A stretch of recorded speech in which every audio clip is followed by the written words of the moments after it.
ओम शांति। किसी जंगल में एक बार विवाद हो गया। वो विवाद था एक शेर और एक गधे के बीच। शेर ने कहा कि घास हरी है, पर गधे ने कहा नहीं, घास नीली है। शेर ने बार बार कहा कि घास हरी होती है, पर गधा फिर झगड़ने लगा और गधे ने कहा कि घास तो नीली ही होती है।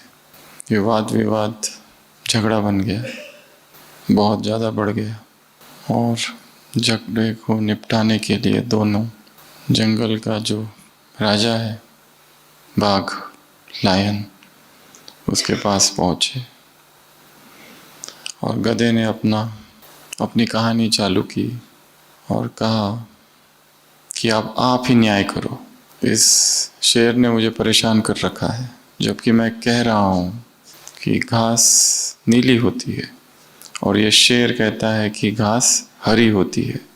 अब आप ही न्याय करो और उचित दंड दो इसे, क्योंकि इस शेर ने मुझे बहुत परेशान किया है।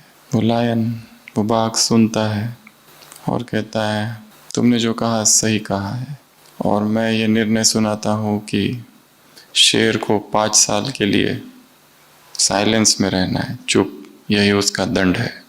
गधा बहुत खुश हो जाता है, नाचते गाते हुए निकल जाता है। शेर बाघ से पूछता है, मेरा एक प्रश्न है। बाघ कहता है, पूछो। शेर पूछता है कि आपने मुझे दंड क्यों सुनाया, जबकि आप भी जानते हो कि घास तो हरी होती है। बाघ कहता है, तुम दंड के योग्य हो, और रही बात घास की, तो घास हरी हो या नीली हो, इससे कोई मतलब नहीं है, क्योंकि तुम जैसा बुद्धिमान प्राणी एक गधे के साथ आर्गुमेंट करता है, डिबेट करता है, कन्विंस करने की कोशिश करता है, तो ये तुम्हारा अपराध ही हुआ। और उसके बाद तुम मेरा टाइम वेस्ट करते हो यहाँ आके, ये उससे भी बड़ा अपराध है। किसी ऐसे व्यक्ति को समझाना जो समझना ही ना चाहे, किसी ऐसे व्यक्ति को समझाना जो सत्य और असत्य को जानता ही ना हो, किसी ऐसे व्यक्ति को समझाना जिसके पास अपने फिक्स्ड ओपिनियंस है, किसी ऐसे व्यक्ति को समझाना जो एक भ्रम में जी रहा है, किसी एक ऐसे व्यक्ति के पीछे पड़ना और उससे अपनी बात मनवाना जो हमें समझना ही नहीं चाहता हो, ये मूर्खता है। इसलिए तुम्हारे लिए ये दंड उचित है। हर एक की नब्ज को जानो, राज को जानो। क्या कहा है? राज को जानो, हर एक की नब्ज को जानो, उसके बाद उसे दुआ की दवा दो।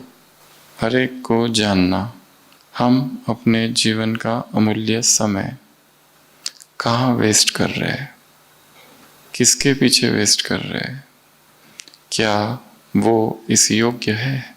हर एक की नब्ज को जानो, राज को जानो। Know the secret, know the pulse.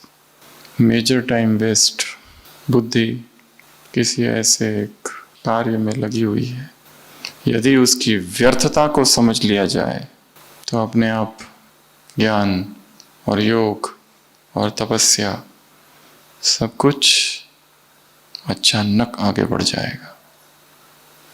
जैसे ही बुद्धि व्यर्थ से मुक्त होती है, सूक्ष्म लगावों से मुक्त हो जाती है, हम समझ रहे हैं कि मैं नहीं रहूंगी तो इसका क्या होगा, इस बंधन में आत्मा बंधी है और ये व्यर्थ का कारण भी है और भय का भी और टाइम वेस्ट। मुरली में शब्द आए, संसार में कौन सी घटनाएं बढ़ रही है? दुख की घटनाएं। संसार में क्या बढ़ रहा है? दुख की घटनाएं बढ़ रही है और सबका कारण कहीं ना कहीं सूक्ष्म मन का बंधन है, मन के लगाव है। योगियों के लिए कहा जाता है, those who are born God conscious, जो बचपन से ही योगी है, बने नहीं है, नेचुरल संस्कार ही तप के है, वैराग्य है। शास्त्रों में उनकी महिमा, उनका वर्णन एक पक्षी से किया गया है, वेदों में। कौन सा पक्षी? होम पक्षी होता है एक, जिसकी माँ बहुत ऊपर आकाश में ही उसे जन्म देती है, और वो जो अंडा है वो धरती पर नीचे गिरता है। परंतु ये पक्षी कभी धरती पर आता ही नहीं है, हमेशा ऊपर ही रहता है, धरती को कभी टच नहीं करता। तो उसका बच्चा भी जो होता है वो बहुत ऊंचाई से नीचे नीचे नीचे नीचे गिरता है। गिरते गिरते ही वो अंडा फूटता है, उसमें से वो निकलता है, आंखें खोलता है, जगत को देखता है, और फिर नीचे देखता है, और नीचे धरती है, और धरती मृत्यु है उसके लिए। इसके लिए ऊपर से उसकी माँ पुकारती है, और धरती पर गिरने से पहले ही ये पक्षी ऊपर छलांग ले लेता है। ये संसार भी वो धरती है। योगी जो होते हैं सूक्ष्म में इस संसार से डरते हैं, क्योंकि ये संसार इज डेंजर, मायावी राज्य है, इसमें एंट्री नहीं करते, इसमें घुसे कि बंधन उत्पन्न हो जाते हैं। जो सबसे बड़ा दुश्मन होता है उससे सूक्ष्म भय रहना चाहिए। ये संसार माया जाल है। अर्जुन का युद्ध जब था कर्ण से, निर्णायक युद्ध, अर्जुन भयभीत था, अभी तक कभी भयभीत नहीं था। कृष्ण पूछते भी है तब वो कहता है कि मैं आज भयभीत हूँ, क्योंकि मेरा सबसे बड़ा दुश्मन कर्ण है, उससे लड़ाई है, और भयभीत होना भी चाहिए। यदि कोई बहुत अहंकारी हो जाए और ये समझ ले कि मैंने माया को जीत लिया है, उसी समय माया आक्रमण करती है। इसलिए मार्ग बहुत सूक्ष्म है, दुर्गम चोटी है, संभल संभल के, बच बच के, फूक फूक के कदम रखने हैं। Unnecessary arguments, convincing. इसलिए बाबा ने क्या कहा आज? राज को जानो, नब्ज को जानो। ओम शांति।